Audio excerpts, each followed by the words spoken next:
Technique. Yeah. Keep it clean. That's obviously technique. Yeah, because I mean, obviously, like running the rapids well a lot helped, but also I think I have a good mindset of like making sure my shoulders stay in the right spot. I'm not doing big old getting my shoulders ripped back on rock. Like I make sure to keep my shoulders in the box. I think I have a good sense of where to keep my shoulders and things like that in a position where they're not going to get hurt. That's cool. And do you pay any attention to like nutrition and hydration and stuff like that? Or is that not something that bothers you either? I'm not much of a, I mean, I'm not maybe like the worst person to ever come to that, but I'm definitely not someone that really focuses on stuff like that. I focus on just, getting on the water as much as possible, doing all that and just eating and all that kind of stuff, what I want. So yeah, I mean, I'm sure there's things that I could do, but in the end, I don't really focus on stuff like that.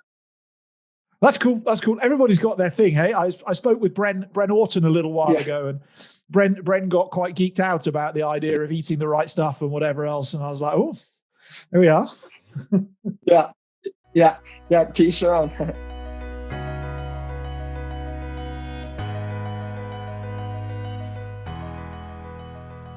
Dane Jackson, welcome to the We Get Outdoors podcast. How's your world today? Everything's just fantastic. Thanks for having me. It's a pleasure. I want to start off with talking about some of the elephants in the room. And what I'm particularly curious about is what was going through your head as you're popping your spray skirt on above that Chilean waterfall, that waterfall in Chile the other year? Yeah, that was definitely that job that I did Salto Male in Chile start of last year was definitely it was a big highlight of the stuff I've gotten to do for sure, because a lot of times, if I see a waterfall, it's usually like, maybe I'll go a month later, go back when it rains and run that waterfall. Or if I see a location, I usually end up getting to go there pretty quickly after I first learn about it, or at least I try to plan on it pretty quickly. Whereas that waterfall is one of the few things I had seen for a few years and always wanted to go check it out unless at least see if it was possible. So through all that, once I finally committed to go check it out at the start of last year, it was, and it ended up after scouting it and realizing that it was in fact possible to be able to run it. It was pretty exciting to be putting it above it because, it's one of the few things where I'd like seen over years, like 3 or 4 years, I kept coming back to photos and being like, I want to go there.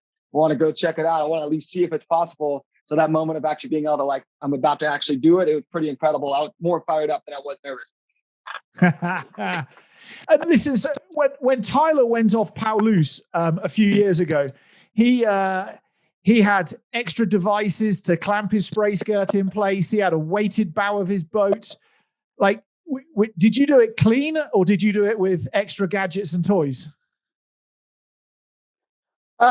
So when Tyler went loose in about 2008, he did have basically just like a PVC pipe with a strap that went around his skirt on the cockpit of the kayak. And that was because, obviously when run big waterfalls, one thing that can happen is the skirt can blow off the boat and then your boat fills up with water and things instantly become a lot more difficult to deal with, especially if there's any kind of whitewater afterward. So a few people had used that device before, like annual Solstice used it on his keyhole project, like 2015 or 14, whatever that was. And it's a great tool to have. Unfortunately, I wasn't thinking about it at the time. I don't know why that wasn't a thought process for me to have it. I really should have thought about it because when I did run the waterfall, I didn't have any extra devices like you're saying. But when I did run the waterfall, I had the dream line I could have hoped for. It was a super soft hit. It was like about as perfect as I could have done it. But when I hit, my skirt did come off my boat and my boat did fill up with water. Now I did come out of the waterfall in my kayak, but as I was dealing with the whitewater or the boils and everything after the waterfall, my boat was full of water. It didn't have my paddle. And at that point, there's only so much you can do. So I did have to kind of get out of my boat, get out on the rock. So it wasn't 100% perfect. If I thought about it beforehand, I really should have had one of those things to keep my skirt on. But in the end, still stoked with how it went. Are you going to go back for round 2? Go and go do it clean with keep your skirt on and paddle to the edge. It's pretty tempting to go try to get some redemption, but in the end, that's a pretty tricky waterfall and it's very tall. When it comes to a waterfall that size, yes, that last part didn't go as perfect as it could have, but there's a lot of variables. Like I had the perfect line I could have hoped for. Like who knows if I could have that same line again? Maybe I end up having not a good line and getting hurt, even though I've already done it once. But also on top of that, the waterfall actually, there's a dam just upstream, which is why I was able to scout it with no water beforehand because the water was off. And I got to scout the landing, make sure it was deep and everything. But then I did get to do it once the water was on the next day. I did run the waterfall, but they were about 4 years behind, or I don't know how many years, but they were falling behind on actually building a diversion dam that was going to pump the water to like another valley or something like that. So I'm not actually sure if water actually goes off of it, or at least at that same kind of flow anymore. Maybe it's an overflow channel now, but either way, they finally finished that dam. So that might have been the last. Sorry, get a phone call. Bad timing. That might have been actually the last opportunity to be able to run it with the right amount of water level, because they did end up completing the dam sometime last year, or complete the diversion dam. Wow! So you got the first and the last hit at it then. Potentially, yeah. Maybe someone will want to go back and run it if there ever is a chance that there's flow in it again. Maybe someone will want to give it a shot. But it's a big waterfall for sure. And tell me, when you're at the top of that fall, what are you thinking and feeling before you push off from the side and leave the eddy and enter the flow? What's going on between your ears? Really, in the end, I'm just trying to just keep myself as fired up as possible. Just trying to enjoy like the idea that I'm about to do something like at that moment, like something I've always wanted to do. And I always love the feeling of being above something so big, such a big waterfall, because everything leading up to it can be a lot of fun. I try to keep myself fired up so that way when it goes great, it's just that much better. And I'm just enjoying the whole process, even up to running the waterfall. But in the end, I'm also just spending as much time as I can visualizing in my head, really thinking about what I think is going to happen at the waterfall, what I'm trying to do, where I want to line up. So it's a combo of a lot of visualizing while also keeping myself super fired up. Is it, when you say super fired up, sorry, I'm really interested in the psychology of some stuff. When you say super fired up, there's a state where you get to where you're like 2 amps and your brain starts to go into like a mush. And then there's a state where you're not fired up enough. How do you find that sweet spot for yourself? Because it sounds like that's essential to make the outcome what you want it to be. It definitely doesn't hurt. The main reason I try to focus on, well, one, obviously, like, kayaking is something that I just actually enjoy doing. And any day on the water, any challenge I do, any big competition or waterfall, whatever it is, by keeping myself as fired up and actually enjoying the entire process. Like it's very easy to just think about, the win at a competition or only having that perfect line on the waterfall.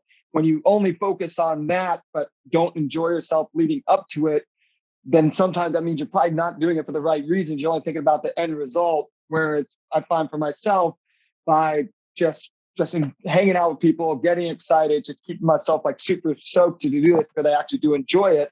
It makes the entire process leading up to something not only really fun, but it keeps the mentality in the sense of like, I'm actually enjoying the whole process. Therefore, I am doing it for the right reason because I actually enjoy it and I love it. And I really want to push myself and try these new challenges. And I think by doing that, it allows me to have the best outcome because I really am just enjoying myself, regardless of win or lose or the perfect line or the worst line. But I think because it is something that I am in the end still nervous about, I think that's where it starts to balance out. If I wasn't nervous at all, like I'm scared before every competition, I'm nervous before competitions. I'm definitely scared before waterfalls, despite what people might think. So I think by being really fired up, the nervousness and being scared kind of balances out and keeps me from being one way or the other, I guess.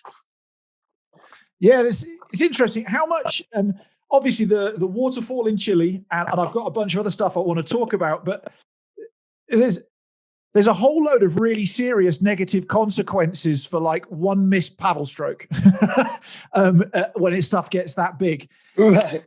How much does that play a role in your head, or do you delete it, or is it like supreme confidence? How do you manage that what if shit goes wrong thought? I'd say I manage it by, in the end, making sure that I actually have scouted or considered the possibilities of something like that where things can go wrong. Because if you are looking at something, especially like a big waterfall, and if you're not looking at it in ways that can go wrong, and making sure that you have plans accordingly, whether there's a cave after the waterfall and you need to have safety there, or try to maybe have an idea in your mind like, oh, this feature might do something weird to the kayak, to try to think about ways that you can react if that were to happen. So it's in the end, I approach it by simply acknowledging that the risks and the dangers are there, and the ways that things can go wrong. You always focus on making sure you have a plan that you're ready for when it goes perfect, because that's your ultimate goal. But also approaching the subject like, okay, this can happen. What do I do if that does happen? So by approaching it in all the different angles, a lot of times things can't take you by surprise, and you can react a little more accordingly. And do you find I haven't paddled in a kayak anything that hard or maybe that high, but I have had times like I remember paddling Itunda on the White Nile in 2002, and I remember that was like the biggest volume rapid I'd ever paddled in my life at that point in time. And as I'm going through the rapid, the world sort of slowed down at the same time. Do you find that time goes weird on you when you do this stuff?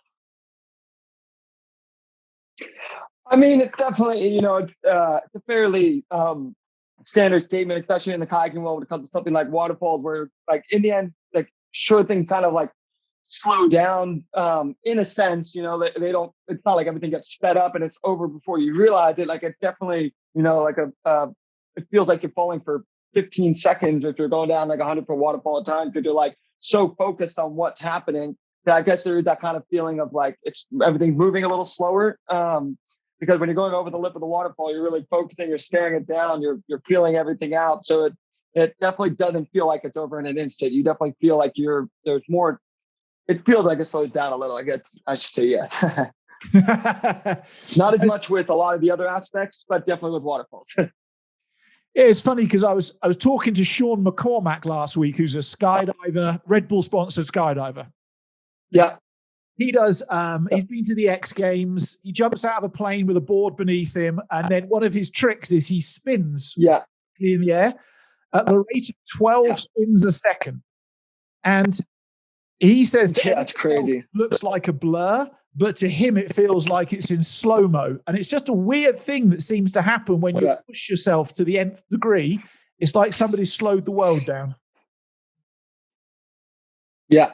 Yeah, no, he's super cool. I've hung out with him before at a Simple Summit before. The stuff he does is badass. It is. Yeah, the guy skydived into a lightning storm. Anybody who's crazy enough to do that is badass, in my opinion. Yeah, exactly. So, Dane, like people out there know who you are. They know you're part of the Jackson family. I mean, there's not in the whitewater kayaking world. There's not a lot of hiding from it. But what was it as a kid that got you into kayaking? Because I remember your dad telling me that he was never going to force you to kayak. If you didn't want to kayak, that was going to be up to you. So what was it that you just made you decide, I want to give this kayaking thing a go and be half decent at it? I think in the end, like you said, like my dad was definitely going to leave it up to chance. Like my parents were definitely, they weren't trying to push me one way or the other. Like they probably would have been fine if I did anything else. But in the end, it was impossible to not at least want to do kayaking in some form, because growing up, we spent 6 years without a house, traveling full time in an RV, constantly surrounded by kayaking, going wherever my dad wanted to kayak, where the competitions were.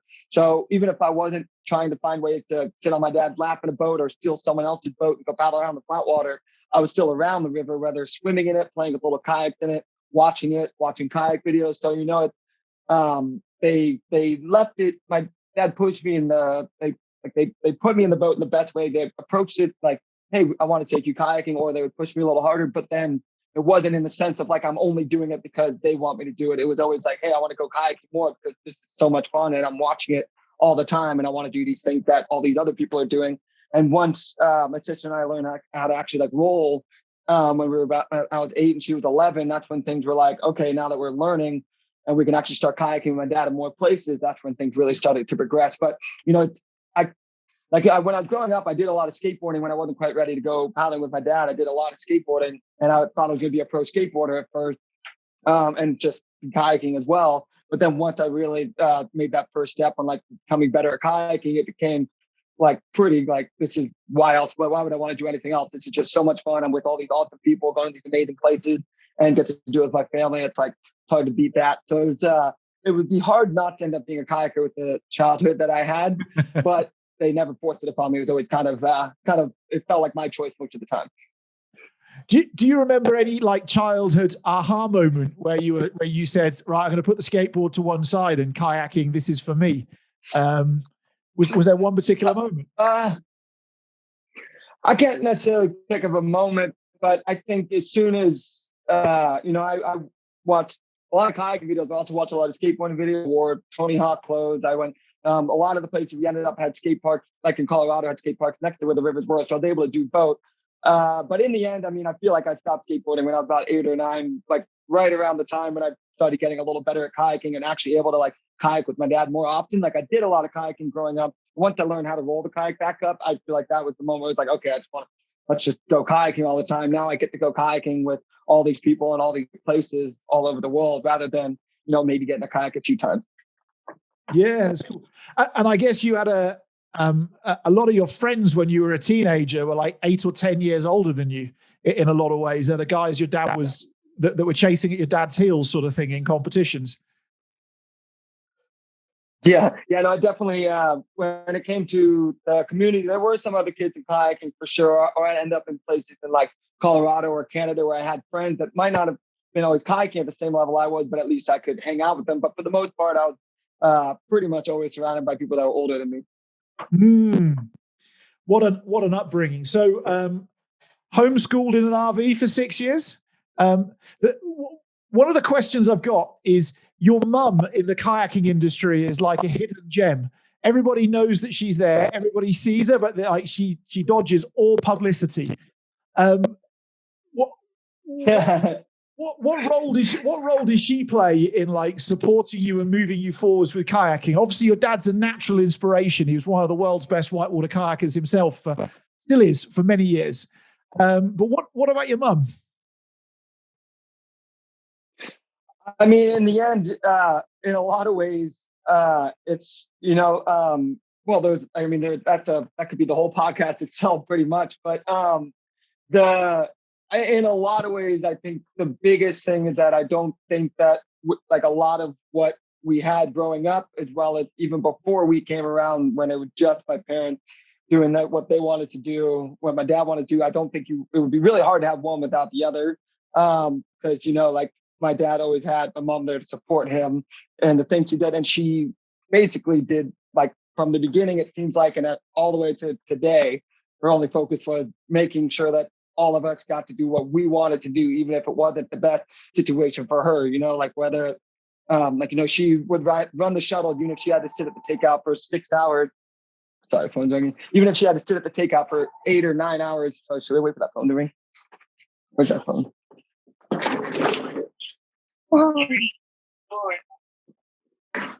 Sorry, coming back. Regardless. Not only was she obviously my teacher when I was homeschooled, my dad helped out as well, but she was our teacher from when I started. I never went to public school. I was homeschooled my whole life. Ended up dropping out in 10th grade just because I wanted to focus on kayaking. But like my sister graduated a few years early. So my mom was not only a teacher, but she would make sure that we had all the opportunities that we could have, regardless of whether or not it even was a good situation for her, a fun situation for her, whether it was, she would offer to drive 20 hours if it just meant we could get this one lap. She would do all of our shuttles way at the bottom. She would, whatever, if she could support, if it was a way that she could make our lives easier to do the things we wanted to do, that was her first choice. And then she would put herself second. And through that, gave us all a lot of opportunities that we wouldn't have had if we didn't have such a strong support system, just trying to make sure that we get to do what the kind of things we want to do. And even till today, I could say that, oh, I'm just, it's going to be a little tricky for me to find time to drive 10 hours to go pick up my new RV. The first thing she would say, like, why don't I go do it? Like, or can I get this to help you go do this? So from day one to now, it's just constantly supporting to make sure we get the best opportunities possible, regardless of what kind of position it puts her in. And through that allows us to have all of us, especially my dad, but all of us together, a really strong support system there that I don't think if there's anyone else in the world that could have filled that position or done things the way she did. She's definitely one of a kind when it comes to that.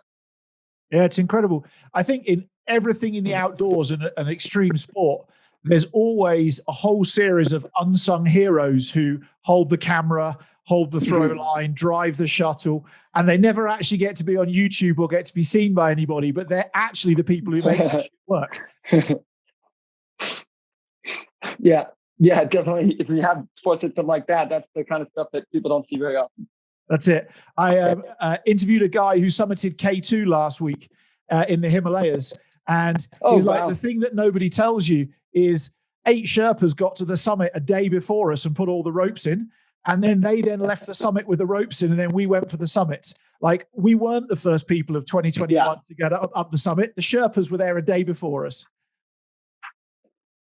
Yeah, the Sherpas are insane. Those guys do some incredible things. Yes. Have you paddled in the Himalayas? Oh, I suppose you've been to Pakistan, right? Yeah, I've been to the Indus. That's the only one I've been. I haven't been to the others, but I would love to check them out at some point. But I did go to the Indus River, the Rani Gorge of the Indus in Pakistan 2 years ago. Right now, I have a personal question. Pardon my language, but that fucking rapid you paddled, right? That fucking rapid you paddled. That I don't think anybody else paddled. I've driven past that rapid, and I've stood above that rapid, and really?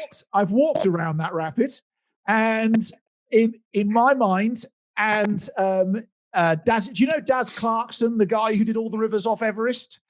Did them solo off Everest? British sounds familiar. Yeah, sounds very familiar. He was. I should recognize. I'm better at faces than names. Yeah, you'll recognize Daz. Daz has been paddling on the Indus and that part of the world since like 98 or something. And oh wow, how did you piece that fucking rapid together, Dane? That's all I've got to ask. And pardon my language, but like that is just obscene. No, that rapid was the Indus was. It's a pretty incredible section of Whitewater. I guess like you've seen it, so you know. But the Rani Gorge of the Indus, incredible, super long section. You spend about 5 to 7 days on the water, and it's some of the biggest whitewater, obviously, in the world. But the biggest thing is that it's not like there are bigger volume runs that get done, but this is not only very big, high volume whitewater, but it's very steep whitewater. So it creates a lot of very big features that you definitely wouldn't want to have anything to do with. And every rapid had some form of massive feature that you didn't want to go into. Even if it was a rapid that there was no way to scout, you had to read and run your way down where you don't even get out of your boat. There was at least one huge feature you had to avoid. So some of the biggest whitewater, and that type of whitewater isn't always my favorite. Like I do love big water, but I prefer really big whitewater that I feel like I can go and aim for the biggest features because there's like big breaking waves and it's just good, fun, big whitewater where whitewater like that, where there's like the last thing I ever wanted to end up in a huge feature at the top of a massive rapid that you would not like, maybe you wouldn't survive if you came out of your boat. Like that kind of big water sometimes isn't my favorite. But when I got offered to join this trip to go to Pakistan, I was like torn between like whether or not I wanted to go just for that style of whitewater. But I also almost said no because I knew that I was going to get to that rapid called Malupa and be like, I think I want to run it. Because it's very few times where I get to a challenge and not at least feel like I can run it. I still walk away from rapid, but I very often will get somewhere and be like, I can definitely see the line and often run it, even if it's something that people would never think would be done. And so sometimes I have to look at that before I say yes to a trip, but I couldn't say no to such a good crew and the opportunity to at least see the river. And then to get there. And at the time, the least amount of portages was 2. Like when you run that river, like one of the only rivers in the world that it's based, like one of the questions you get asked is how many times did you portage? How many rapids did you skip? And some of the world's best paddlers are like 4 to 6 times, and that's a low number. And then Sven Lemler the year before got down to 2 portages because he first descended one of the other rapids that hadn't been done. And so he was down to 2 portages. So when I did it, my goal wasn't to have the minimal amount of portages. Like that wasn't the goal, because that's if you have that goal in mind, you might end up running something for the wrong reason. But when I got there, that was probably the quickest scout I've had in a really long time, because I got up there and I saw it. And even though it's just 2 of the biggest holes ever back to back, 2 of the biggest features, as soon as I got there, I saw a line through the first one. And then the second one, it was unavoidable. Obviously, you have to just hit it. I had a really good feeling about that, even though the boils are huge, the feature was massive, that because it was flat water below and there was a big eddy on the right, that if I had safety there, even if my skirt blew or I came out of my boat or whatever it was, I felt good about that situation. I felt good that the worst case was still something I was going to be able to work with. And so when I got there, I saw a way to get through the first one, and I felt good about what could happen in the second one. And in the end, it went perfect. And but the biggest thing is that the people that went there the year before us, like Sven and those guys that got the lowest amount of portages, they were there at a similar water level and they decided not to run it. But a lot of the trips that have been done before it had actually been done at higher water. So I think the lower water did help just the tiniest bit when it comes to actually seeing, like getting through that first feature and actually seeing the feasibility in it. But in the end, it's still a massive rapid, and I'm just stoked on how it played out. It went perfect. Stayed on my boat, held on my paddle. It went as good as it could have gone. And I think that's definitely a one and done for me. But yeah, it didn't take me long to see the line and be like, okay, this actually goes. So a lot of our listeners and viewers will be whitewater kayakers themselves, and many of them have scouted rapids and stood on the rocks on the bank, and they've looked at it and they've thought about what the line is, and they can see the line. And then they put their skirt on and break out into the flow, and they just can't find the line. The river's too wide, it's too fast. You're looking for a needle in a haystack. How do you go about finding that needle in the haystack? Because that first hole you went through, really, you were looking for a needle in a haystack. In the end, it all comes down to making sure that you you definitely got to make sure that you remember that when you leave the shore and get in the water, everything's going to look different. So it's really important to find, like, a lot of times people will scout a feature, scout a rapid, and they see the feature. It's like, okay, I need to be in the middle of this feature, but we don't realize that you're not going to be able to see that feature until you're dropping into it. So you got to make sure you find a lot of markers before you even get to that point. Like you're actually, like, you scout, okay, I'm going by this little feature, this little rock, everywhere from pretty much where you put in to where the rapid, the main feature, whatever, the exit, whatever it is, you need to make sure that you have markers all the way down and not just that one big move you're trying to make, because like you say, it's very easy to get lost, especially in a wider river. And sometimes you can kind of work your way down until that one big move. But the biggest way to make sure you end up in the right spot when it comes to how important like something like that is, you want to make sure you have a lot of markers leading up to that one big move. Basically, from where you start the rapid to the bottom, you want to make sure you know where you are. Yeah, I think you're right, because I think not most people, but a lot of people have their markers as the actual river features themselves. And as you say, it's a bit late to use the hole as a river feature, and then you're dropping in it, and it's a bit late if you've got it wrong. You actually need those boulders, those friends with wearing a red dry suit or whatever it might be to actually line yourself up on. Otherwise, getting lost there would be, I think the word would be sporty, getting lost on that rapid. Yeah, no, definitely. Luckily, that one didn't have a whole lot of, didn't have any whitewater really leading up to the first big main feature. So that made it a little easier to line up. Didn't mean it still wasn't like, it's still really important to get in the right spot. But luckily with that rapid, it was pretty flat leading into it. And so moving across to where I needed to be was like that first big feature was the first big move of the rapid. So getting right wasn't too hard at the time, because, it was at the top of the rapid. So it's like, just had to drive right pretty early, whereas a lot of rapid can end up having a few big features, a few big things that will put you offline before that main move that we're out. So every rapid has its own challenges, but fortunately for Malupa, that one didn't have really anything leading into the first main drop. So it made it not easy, but it gave me an easier opportunity to get right and get to where I needed to be. That's awesome. So you've kayaked all over the world and you've been on all sorts of different rivers, but where's your ultimate playground? The place you just can't help but go back to over and over again that puts a big smile on your face? I mean, that's tough. It just depends on what I'm in the mood for. The appetite changes from time to time. I do too much waterfalls I do a bunch of waterfalls over a few months. I'm going to want to go do some joy kayaking or freestyle or some form of just less scary stuff. Or after, a month of doing freestyle or things where I'm not, nervous and pushing myself, I'm looking forward to getting scared and going to run big whitewater, big waterfalls, whatever it is. It just depends on what I want in the mood for, but it's really hard to go wrong with, going somewhere like the Zambezi, like below Victoria Falls, like, like that's a place I plan on going back every winter, continuing, because it's just big water, super fun, really not stressful, so much kayaking every day, one of the prettiest places. So like, I'm going to go back there every year until it's damned. And then, I used to go to the Nile a lot. If I want to go for big waves, I go springtime in Canada. If I want to go just guaranteed 10 days, don't need any more time, go run waterfalls, I'll go to somewhere like Mexico. It's just depending on what I'm in the mood for. That's okay, cool. So, okay.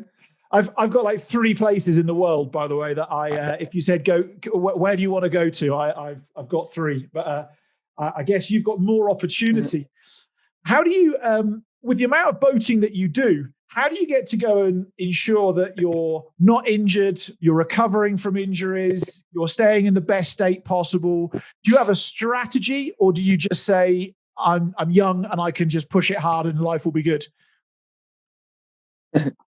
I've definitely been pretty fortunate when it comes to injuries. I don't know that. I think a lot of it has to do with that I continually, constantly kayaking, regardless of whether or not, I'm doing freestyle waterfall, big water, whatever it is. I'm constantly on the water, and so I think I'm constantly, using the muscle, using my body in the way that I need it to be for when I am running bigger things where I need to keep my body intact. But at the same time, there have been a few times, on big waterfalls or something where the opportunity to get hurt was there. Maybe I didn't have the perfect line and I still didn't get hurt. So I've been fortunate a few times. But I think on top of that, the reason why I think my body has done so well, I haven't dislocated my shoulder or anything like that, knock on wood. All I've really done, I've maybe broken some ribs. I'm sure I've broken 1 or 2 things I don't know about, and I've pulled some muscles. But by the time I do pull a little muscle or something, I try to really focus on making sure that I don't just sit around, but that I don't push it to where I'm going to keep making it worse. So I feel like I've seen a lot of people be like, oh, I'm kind of injured. I took a few days off, but I'm feeling 100% fine, and then go too hard and end up making it a lot worse for future kayaking. I think by the time I feel a little something, I make sure I do it right. And maybe I just stay active somehow where I'm not irritating whatever it is that's wrong. But on top of that, I do think a huge part also has to do with that, because I've kayaked my entire life. My muscles, any muscles I have, are built around being in a kayak. So I think, and especially when it comes to something like my shoulders and things like that. So I think that has a lot to do with it. You pay any attention at all to and a lot of technique? Yeah. Keep it clean. And obviously technique. Yeah, because I mean, obviously, like running the rapids well a lot helped, but also I think I have a good mindset of like making sure my shoulders stay in the right spot. I'm not doing big old getting my shoulders ripped back on rock. Like I make sure to keep my shoulders in the box. I think I have a good sense of where to keep my shoulders and things like that in a position where they're not going to get hurt. That's cool. And do you pay any attention to like nutrition and hydration and stuff like that? Or is that not something that bothers you either? I'm not much of a, I mean, I'm not maybe like the worst person to ever come to that, but I'm definitely not someone that really focuses on stuff like that. I focus on just, getting on the water as much as possible, doing all that and just eating and all that kind of stuff, what I want. So yeah, I mean, I'm sure there's things that I could do, but in the end, I don't really focus on stuff like that. That's cool.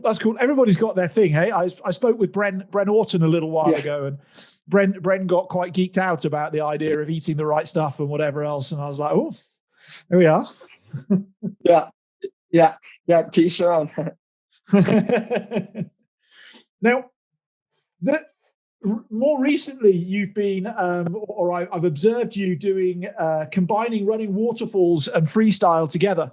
In particular, tricks off the waterfall on the little white salmon. No. Oh, go ahead. No, carry on. Tell me about it. I'm curious. So yeah, basically, running waterfalls on their own are definitely, they have their technique you can learn. There's a lot of things you can do to ensure you have the best line possible, and not get hurt when you're just running it normally. And obviously, you never know what can happen sometimes with things like that.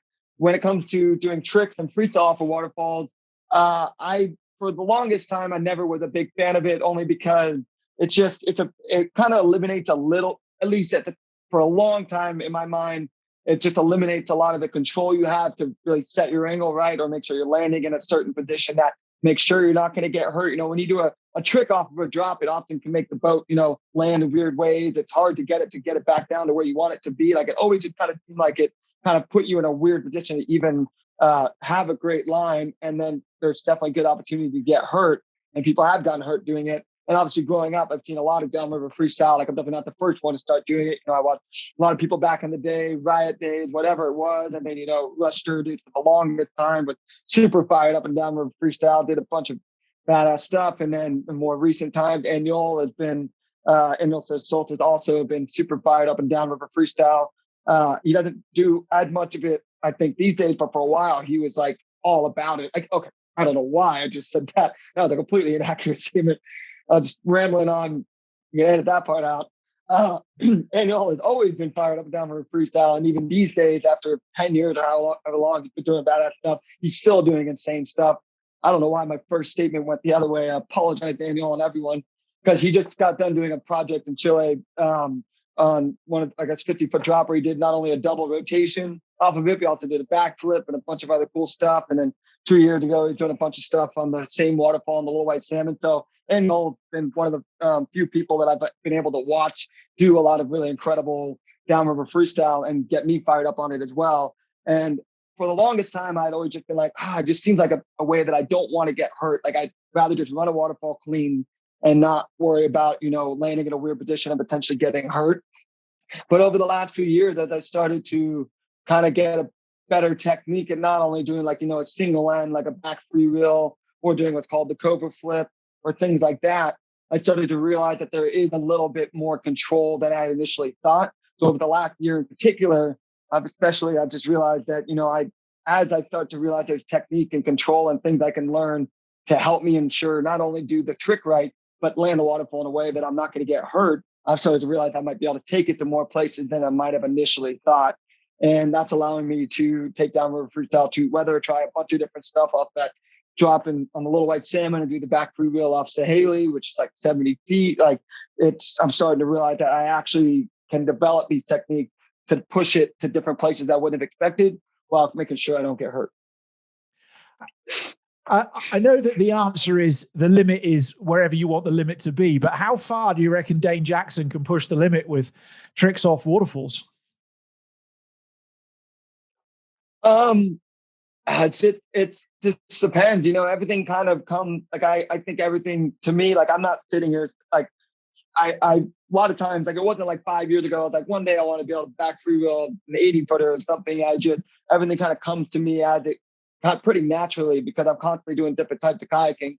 So as things come naturally, I start to realize that, now that I've realized I can start doing this, maybe I can bring it to this spot or this spot, which is the back free wheel off a bigger waterfall. Over the last year or so, I've been like, oh man, I really actually think I can do that. And then the opportunity came for me to do it off Sahaley, which I realized. And the idea to do it off that particular drop only came 2 days before, because I realized that the water levels were coming in. And as I was like, I'm going to go run it. But then it occurred to me that I was like, well, actually, that might be a really good waterfall for it, just the way that everything lines up and the way that drop is. I like, that's actually probably the best drop for me to try doing that back free wheel on a bigger drop for the first time.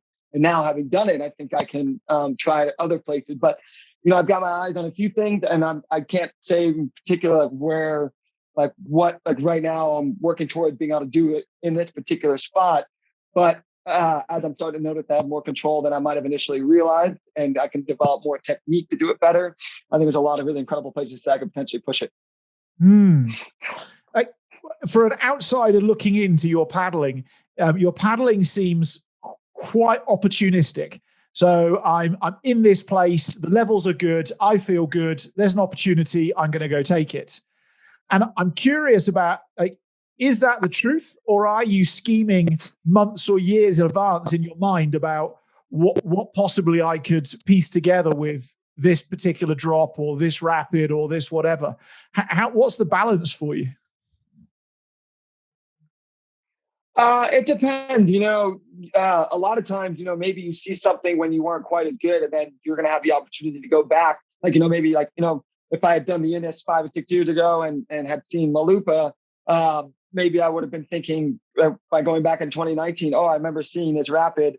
I wasn't good enough then, but maybe I'll go now and I think I can actually do it because I've gotten better. Or if it comes to maybe you walked away from a waterfall, this 100-foot drop that's never been done, you just didn't feel good enough at the time, where you realize you're going back, you're going to feel more comfortable and more confident that you can actually do it. And it's a balance of sometimes you show up to something and have the opportunity that you didn't realize, like maybe you're first ascending a river and there's a big waterfall that you weren't expecting to be there, then that's your opportunity to do it. Or maybe you're thinking, let's plan it to do it the next day. Like, so it's the balance of sometimes things come up as an opportunity that you weren't expecting. And another time, you're being going to a certain location, or you're going to be running a river that has something that's never been done. You can kind of visualize and maybe look at old footage you might have found, whatever it is. So it's about, sometimes things come up quickly. Sometimes you're going to be in a position where you're going to be somewhere that something that someone hasn't done or something you've always wanted to do, and you can kind of prepare yourself for it.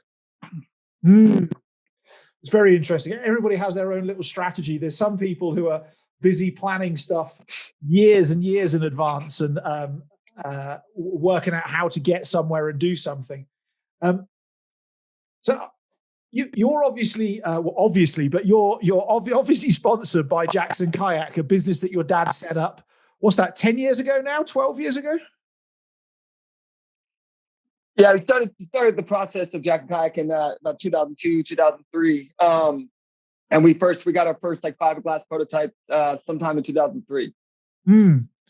So you've been, and obviously I know that your dad originally made a boat that was small enough for Dane to fit in because you were a tiny person then. But yeah, you've been involved with the brand for all of that time. You've seen it evolve all the way through to where we are today. How much further can kayak design evolve, and for what benefit do you think the evolutions can bring? I think in the end, what kayaking design is kind of moving towards, and what we're starting to realize is that a lot of the shit, especially when it comes to like boats like steep, like for running waterfalls or hard whitewater, the full-on creek boat. I think for a long time, because right now they have very high rocker, like confidence inspiring, like the bow is on top of the water, like a ton of volume, a ton of rocker. Even a few years ago, 5 years ago, 6 years ago, a lot of people would have been like, I don't want that because, too much volume, or that's going to hurt if you run waterfalls with that, or things like that. I think what's starting to happen is the progression of the boats across the spectrum is not only are we designing boats that allow us to do, the downriver freestyle, the half slice kayaks are make downriver freestyle really nice in a lot of ways. Freestyle kayaks don't have much speed, but they do come around fast. Whereas, creek boats, they're better for, if it's a hard waterfall, you want to have that volume, but they don't rotate as fast. So, even half slides are giving us the opportunity to do downriver freestyle a little better than we might have before. But as, a lot of kayaks progress, especially with waterfalls and hard whitewater, as the kayaks are getting a lot better, the kayaks are starting to do a lot more to help you have the best line possible. So people are starting to be able to have much smoother lines down much harder whitewater, on top of being able to develop better techniques to do it. Because, as people are getting better, the boats are also helping them get better, and they're taking care of you a lot more than they might have back in the day. So I think the evolution is it's making certain things a lot easier and taking care of you a lot more, whether it's freestyle, downward freestyle, creaking, whatever it is. The boats are doing you a lot more favors and taking care of you more, which allows you to try new things you might not have been able to try, or develop new techniques, or become that much smoother of a paddler, therefore progressing the sport. And as you develop those techniques and everybody feeds off each other, learning new things or trying new things, from there is how we keep growing the sport. So Jackson Kayaks got an incredible range of whitewater kayaks at this point in time. But if there's one evolution that you would just kill for, an adaptation of a current boat, a whole new boat, something that like you're like, please, please, please, one day can we have one of these? What would it be?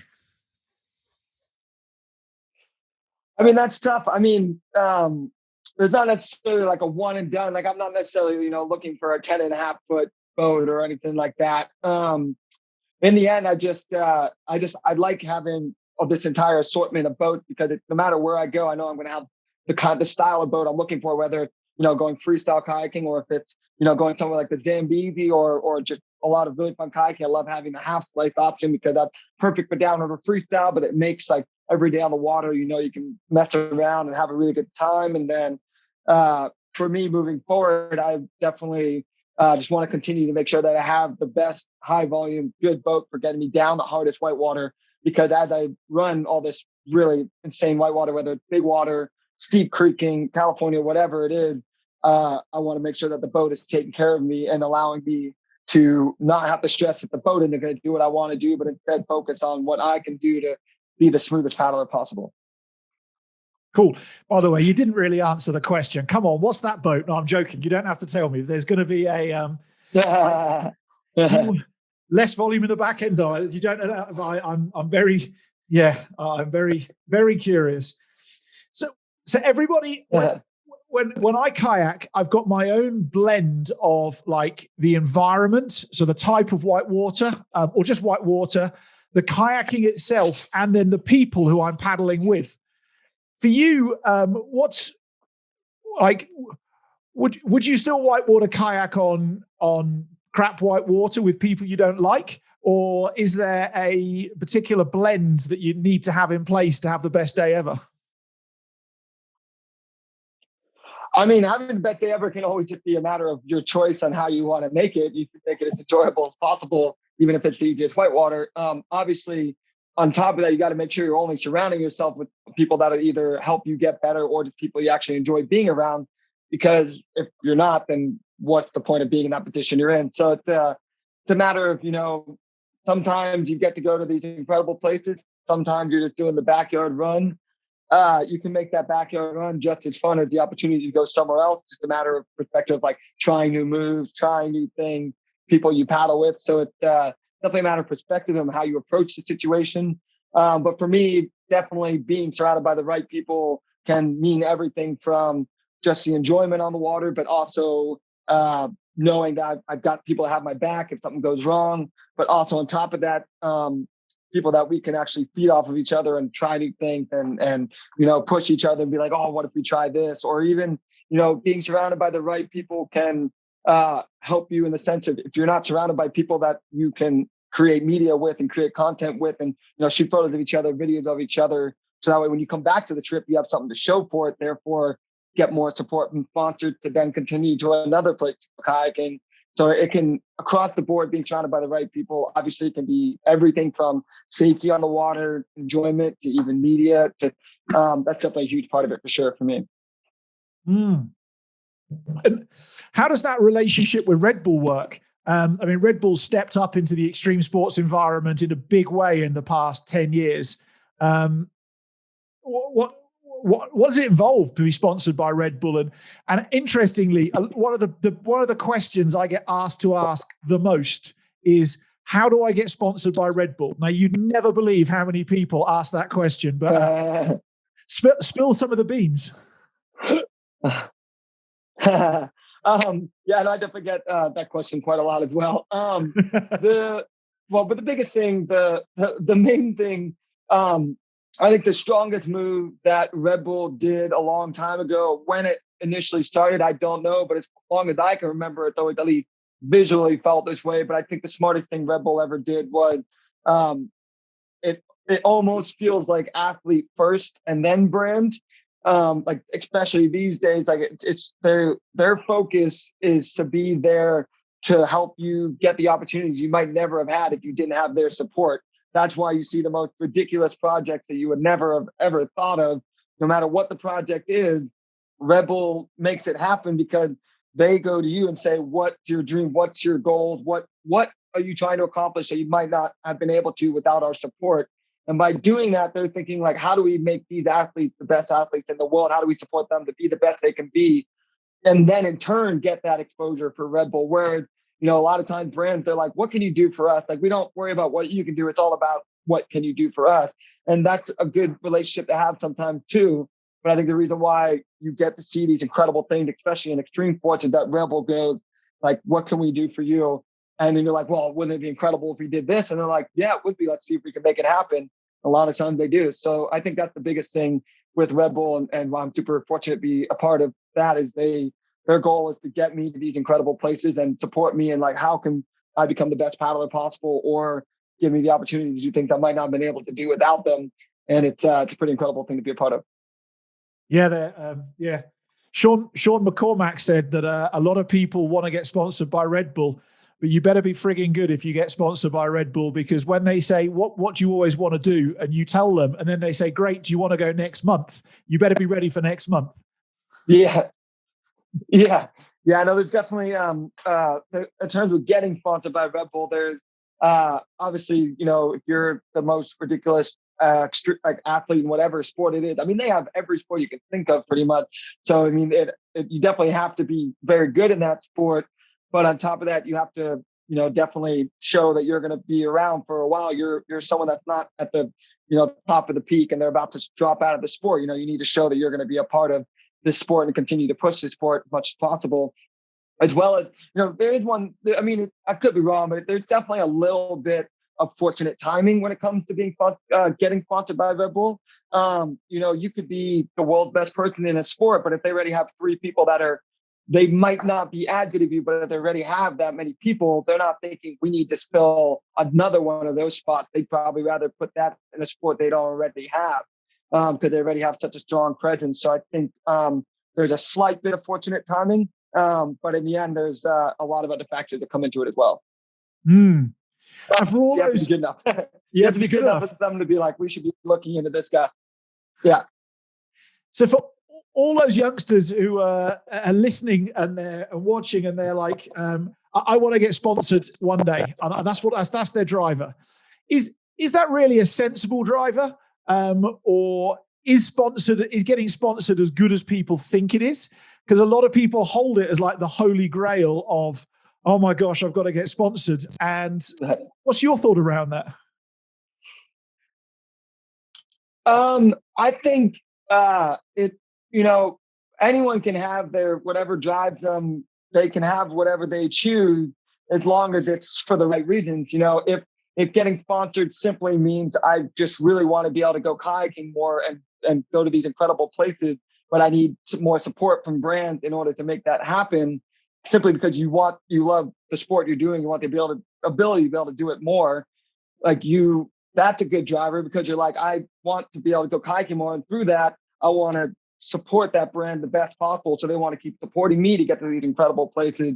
I think you definitely don't want to think about it in the sense of like, I need to get sponsored for validation, or just because I'm the best and you guys should support me and be grateful that I'm there. And, I'll do for you what I can, but you guys should be supporting me because I'm badass. Like, that's never the right, good mentality, because one, if you go into it, that kind of mentality, a lot of times you probably won't keep delivering on what brand want to see you representing them for.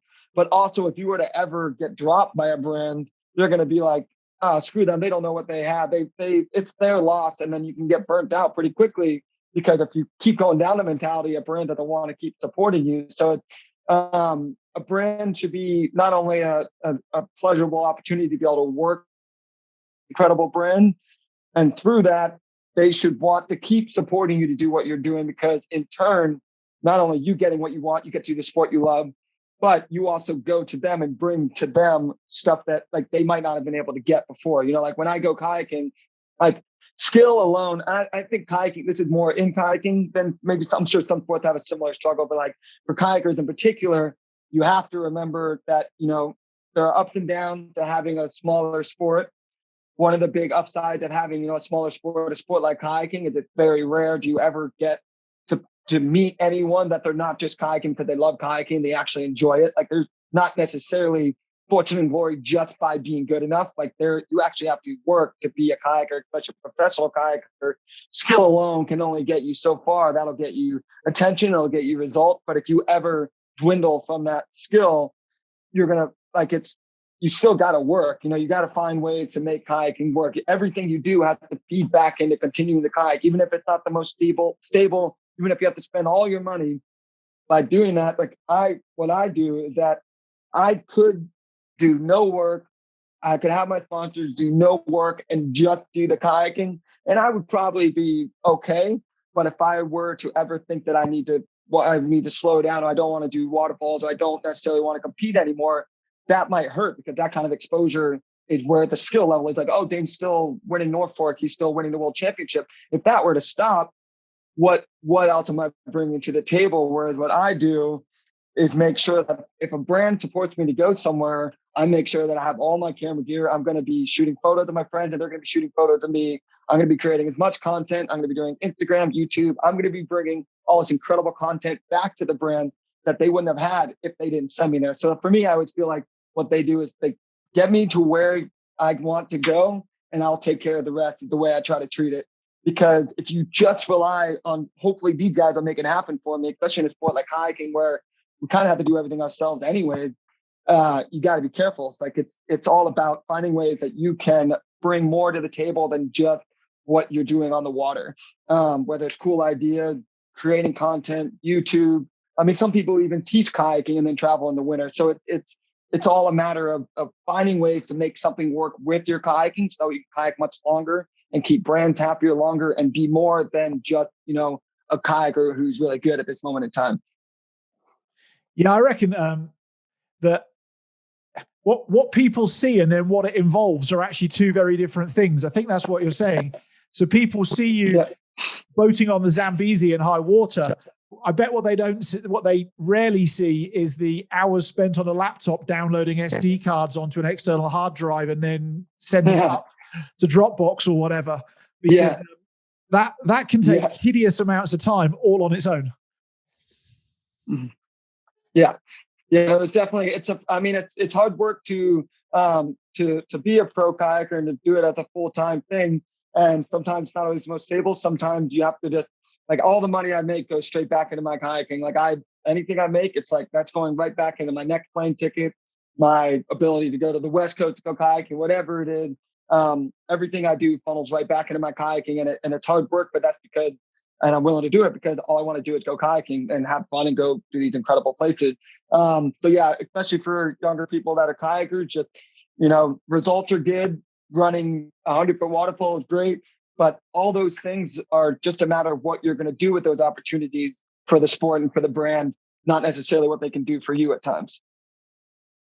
Yeah, the 100-foot waterfall's worthless if you don't document it, because then you don't have anything to share with anybody. It's just like a unseen. If you're, yeah, we're definitely seeing it a lot.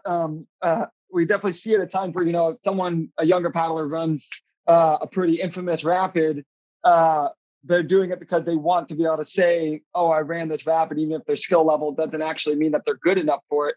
That's just a lot of that kind of mentality is a dangerous mentality for sure. So, and it could be the same way with brands and sponsors. Like, if you win a world championship, it opens doors, but those doors really very rarely don't open unless you make them open, unless you make that opportunity happen. Like it's a lot of those things are more about what you do with it, not necessarily once it happens, everything changes. It's all about what you do with certain opportunities like that. Cool.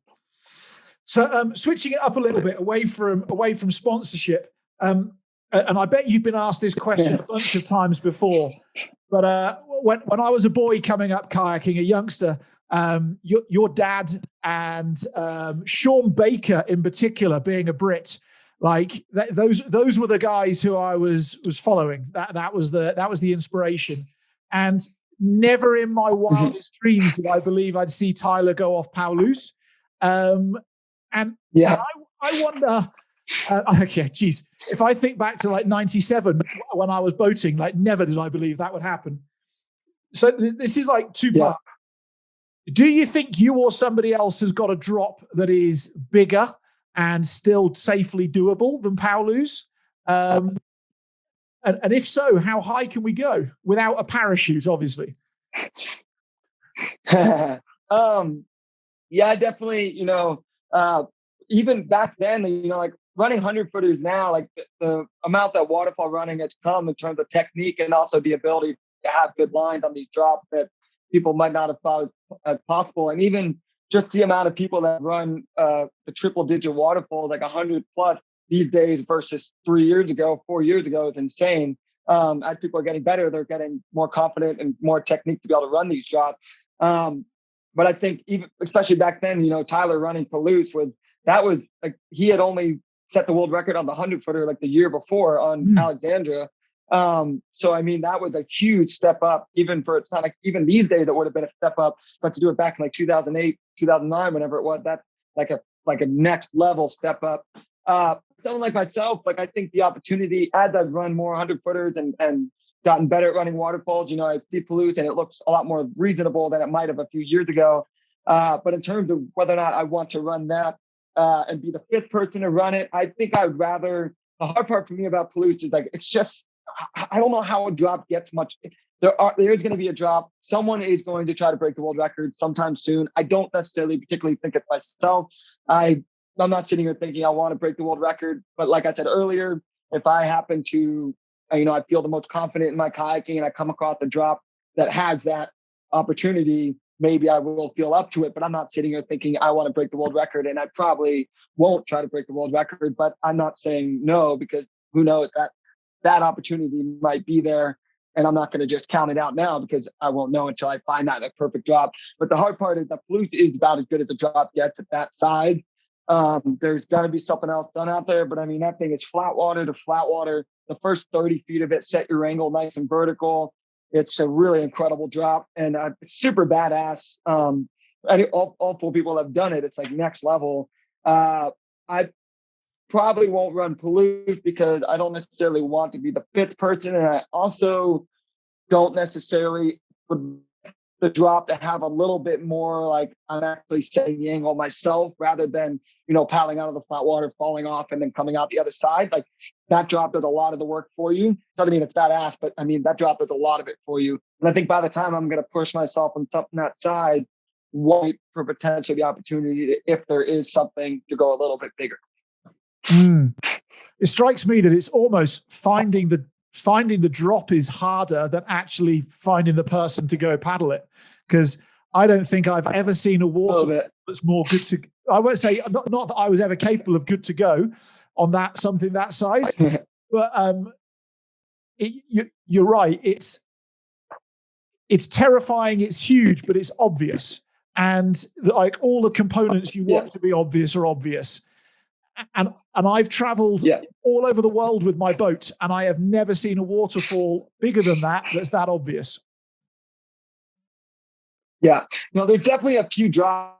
I mean, there's like, if I was like, I want to go try to break the world record, tomorrow, the next day, I have a few drops in mind, but there's more variables with them that just, like it's just Palouse is just so good. But that the progression doesn't have its, like there's, all progression had its risks, had its challenges.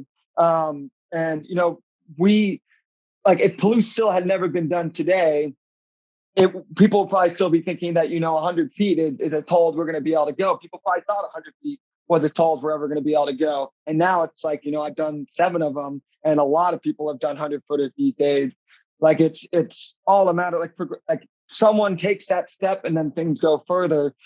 Like, him doing that drop is next level. Like Tyler doing that first, he opened the door on that drop.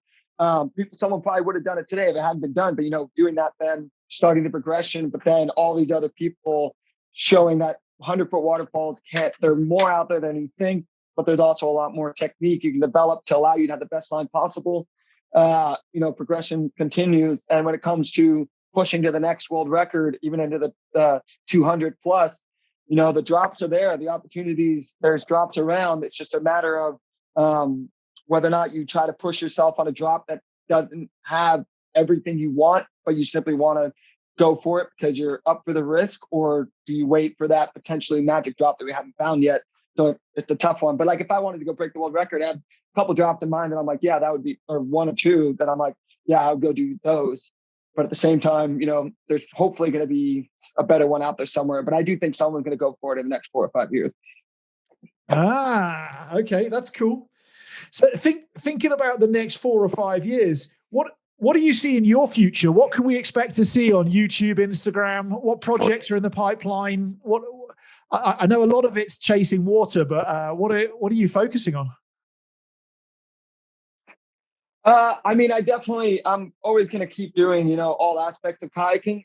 At the moment, my main thing I just really want to keep focusing on is, obviously I'm not going to want to run 100-foot waterfalls forever. So at the moment, big waterfalls and exploration and doing some of the bigger stuff that I might not want to do in 10 years time, or do as much anyway.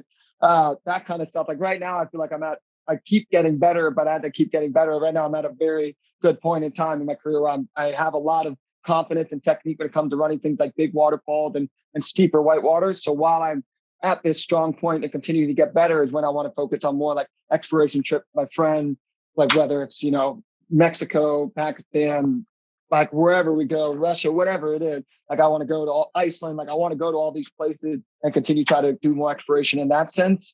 But I'll always continue to do racing, freestyle, all the different aspects. But I would say and downriver freestyle, at this point in time, I'm continuing to get better and starting to feel more confident where I can take it. So I think that's definitely a focus as well. But I'll always do all aspects, but I think exploration and big waterfalls and that kind of stuff is where my main focus is right now. At least when I'm planning a trip, that's usually what it's going to be around. So what trips do you have coming up? You mentioned before we hit record that heading north across the Canadian border and chasing the water may well be in your near future. But what about the balance of this year? Do you have any flights booked or projects in mind? Spill the beans, Dane. Tell us the truth. I haven't booked. I haven't booked any flights yet, unfortunately. But it's been a long, year and a half. I was fortunate enough to be able to go to Africa over the winter. Spent more time there. Normally I go like country to country to country, but last winter, obviously that wasn't the smartest thing to do. I was fortunate enough to go to Zambezi for 2 months, which was great because I got to paddle with my friends, and it was kind of almost like a little like quarantine bubble. We stayed in one spot for 2 months. Like that was like our place. We went kayaking every day.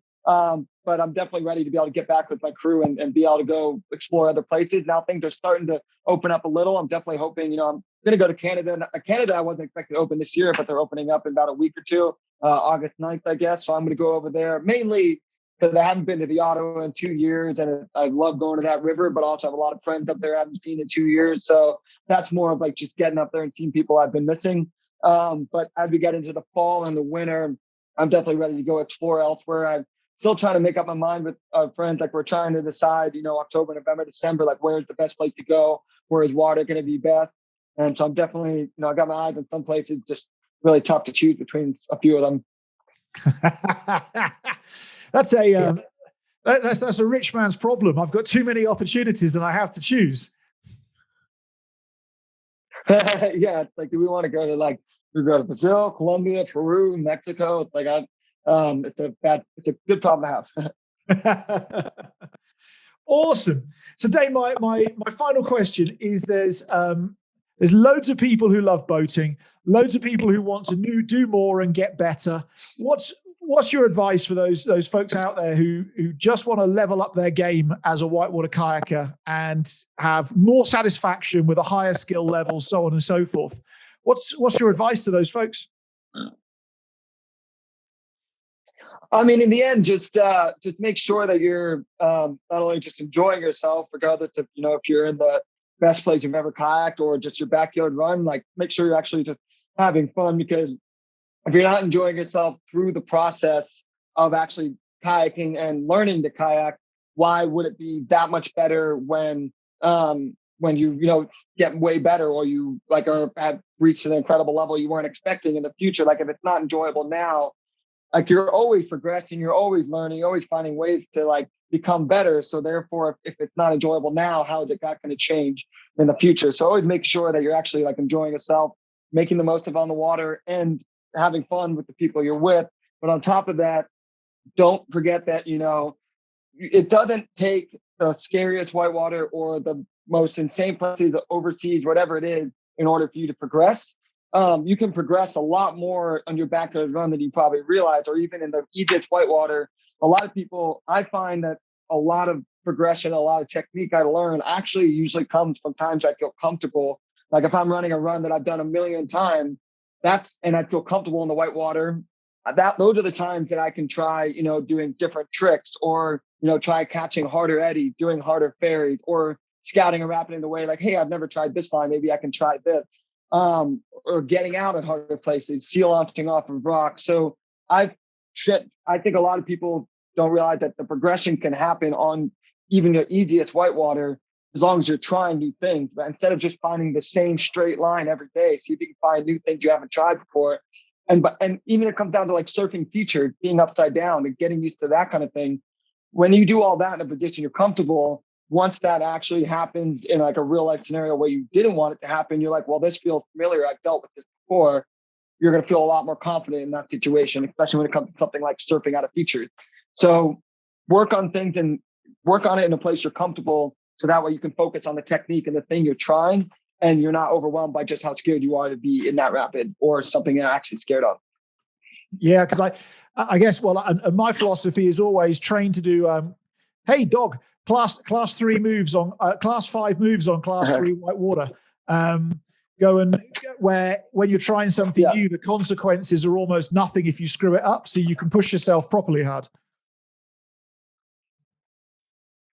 Yeah, that's the best way to put it. Very much nicer condensed version of what I said. No, that's good. That's good. So, Dane, listen, I just want to finish this off by saying thank you. I've been inspired my entire paddling career, life of, as I said, almost 40 years, over 40 years of being in a whitewater kayak by many people. And now as I get older and my little 5-year-old daughter's paddling my freestyle boat in my swimming pool here in South Africa. That's awesome. You're one of the people who is out there inspiring me and inspiring thousands and thousands of other people as well. And I think everybody wants to be inspired, and what you bring to the world is incredible. So thank you so much for offering that inspiration. I appreciate that. Thank you very much. That's awesome. Great. Thank you. Appreciate that.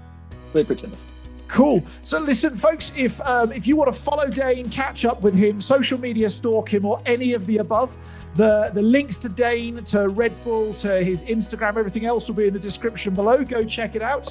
And apart from that, Dane Jackson, thank you very much. And I'd like to catch up again when you've done your next big project and hear more about it. Sounds fantastic. We'll talk soon. Awesome. Cheers, mate.